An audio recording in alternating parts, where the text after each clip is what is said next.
Hello and welcome to Diabetes Connections in the News. I'm Stacey Sims, and these are the top diabetes stories and headlines of the past 7 days. As always, I will link up my sources in the Facebook comments where we are live. We are also live on YouTube. It'll also be in the show notes at diabetes-connections.com when this airs as a podcast.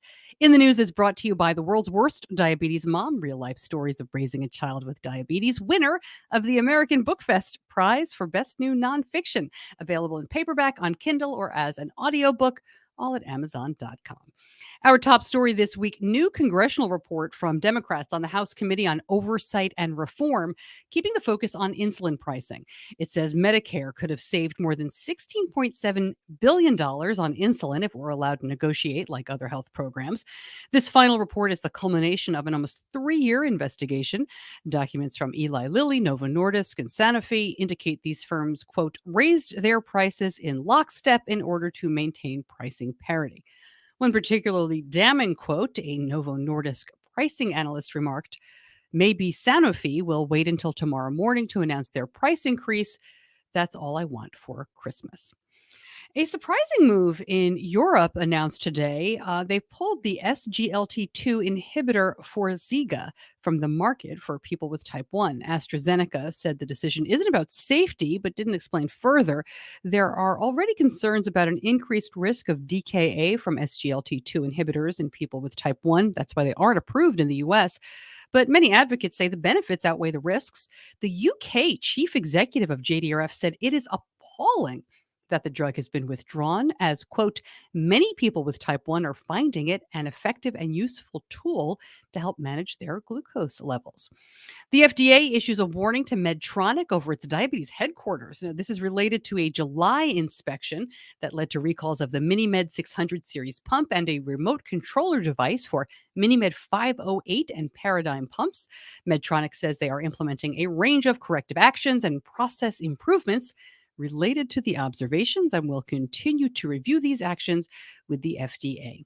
Here's a new one. Israeli scientists have discovered that the human fetus makes insulin in its intestines before birth. And they say this means that adults may have a backup system that could be reactivated to treat diabetes. This is peer reviewed research published in the journal Nature Medicine. These scientists say there is a lot here they don't even understand. Practical applications are a long way off, but the hope is that some kind of medication or intervention could one day reactivate these cells in adults. There is good news for Sugarmate fans. A lot of you probably already know this. Late last week, the app makers announced it would once again connect with Dexcom for US customers. They issued an apology, thanked users for their patience, still working on reconnecting for those outside the US. This is all about changes to the Dexcom API, and that is the way apps talk to each other. And speaking of Dexcom, they have expanded their physical presence, opening a second large facility in Arizona. Big celebration this week, ribbon cutting ceremony at the 500,000 square foot facility, and a job fair. In looking into this story, I found that earlier this year, the other Dexcom center was used as an indoor drive-through COVID vaccination site, a partnership between Dexcom, the Arizona Health Department, and Walgreens. Time Magazine's Heroes of the Year are the scientists behind the COVID vaccines. While there are, of course, many people at work here, they highlighted 4, including Dr. Drew Weissman, who has lived with type 1 for more than 50 years. He and his other partners began working on mRNA science for vaccines in 1997, publishing a landmark paper in 2005. There's a lot more to the story, of course. Diabetes Mind ran a photo of Weissman almost a year ago now getting the vaccine. And in that photo, you can see his insulin pump on his belt. Miss America memorabilia moves to the Smithsonian, including items from Nicole Johnson, the first Miss America with type 1. Johnson posted about this on her social media, saying she was donating her insulin pump, the swimsuit she wore, and letters from children with diabetes that she received during her reign in 1999.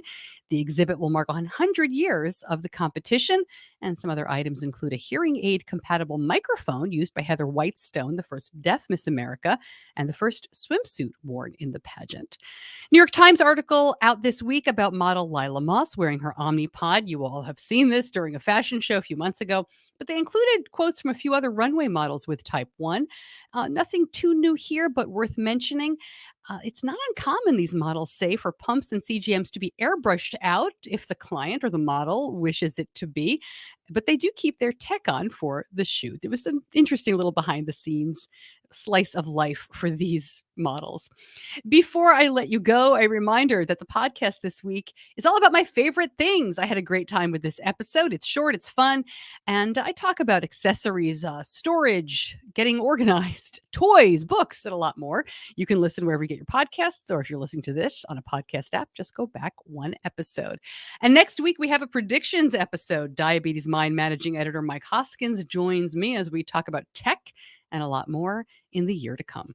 And that is in the news for this week. If you like it, please share it. Thanks so much for joining me, and I'll see you back here soon.